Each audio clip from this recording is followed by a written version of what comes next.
lamay noon. Iwasang matuluan ng luha ang salamin ng kabaong ng namatay.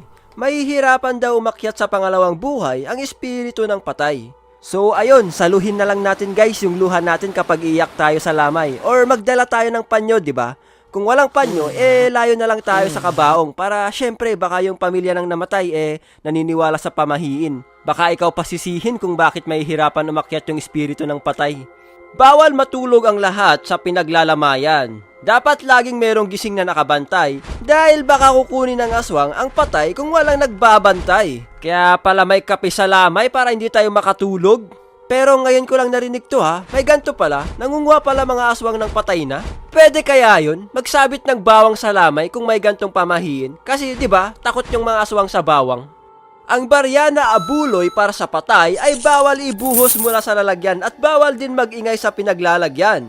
Bakit kaya? Paki-comment nga guys kung bakit hindi pwede ibuhos at paingayin yung barya. Sa unang abuloy ng patay, kailangang ipaypay sa pinto ang pera ng 3 beses para marami pa ang tutulong o magbigay ng abuloy.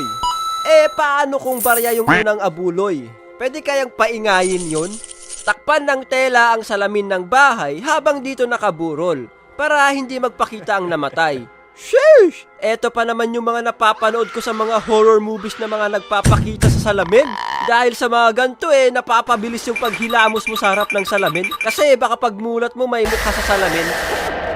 Ayon naman sa Philippine1.com, bawal magpasalamat ang pamilya na namatayan sa mga bisita o sa mga nagbibigay ng abuloy. Malas daw yun. Maaari daw sumama ang loob ng namatayan o kaya yung espiritu ng namatay.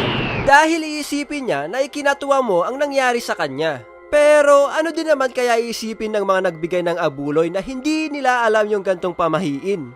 Grabe, nagbigay tayo ng abuloy, wala man lang thank you. Parang hindi nila na-appreciate yung binigay natin. Magpagpag, wag kang dediretso sa bahay kapag galing ka sa lamay dahil susundan ka daw ng kaluluwa ng namatay. Sabi dito, dapat magpunta ka muna sa ibang lugar para hindi ka sundan ng malas. Kaya punta kayo sa bahay ng kaaway nyo para doon nyo ilagay yung malas. De, joke lang. So, ayun lang. Ilan lang yan sa mga nabasa ko guys. Comment down below lang sa mga hindi ko pa nabanggit. Alright!